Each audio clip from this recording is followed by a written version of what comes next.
Meski memiliki latar belakang profesi formal yang berbeda-beda, orang-orang ini tetap rutin berkumpul di komunitas yang mereka sebut PMK, yakni Puisi Menolak Korupsi.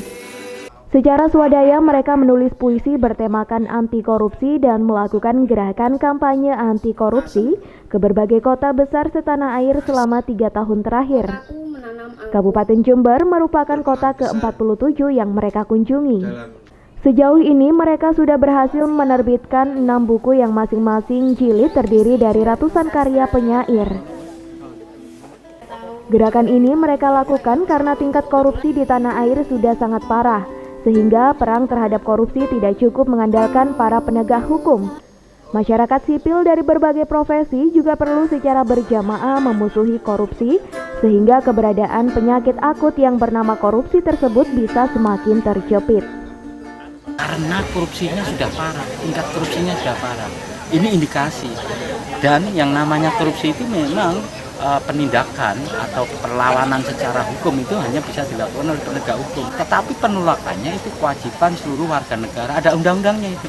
Jadi kita ini gawatnya gawat korupsi. Ini sama kasusnya dengan ketika Belanda menjajah kita. Paling gawat soal apa? Soal melawan penjajahan.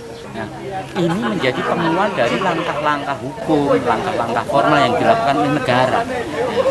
Jadi kalau zaman perjuangan dulu tentara gerilyawan itu berjuang dengan membawa bedil dan senjata, rakyat itu jangan dikira tidak berjuang. Mereka berjuang sebagai orang yang memasuk makanan ke para pejuang. Mereka memasuk informasi, mereka melindungi gerilyawan-gerilyawan itu. Ini sebagai bentuk dukungan kepada negara secara real. Karena korupsi itu tidak hanya bisa diberantas oleh KPK sama penegak hukum, tidak. Di seluruh wilayah itu justru hidup di masyarakat secara real. Nah, dengan adanya roadshow atau kampanye langsung menyasar ke kelompok masyarakat ini, berharap akan semakin ada penambahan jumlah jamaah.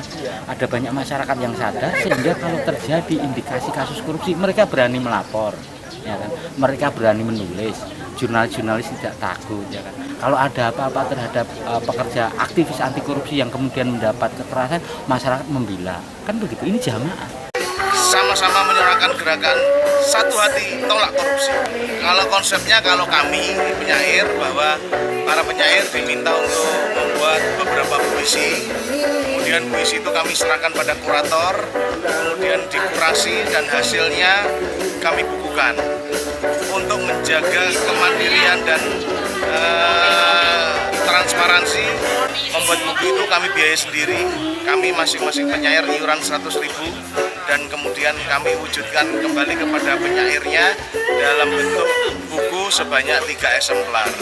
Dari Jember, Tim Liputan Jember 1 TV melaporkan.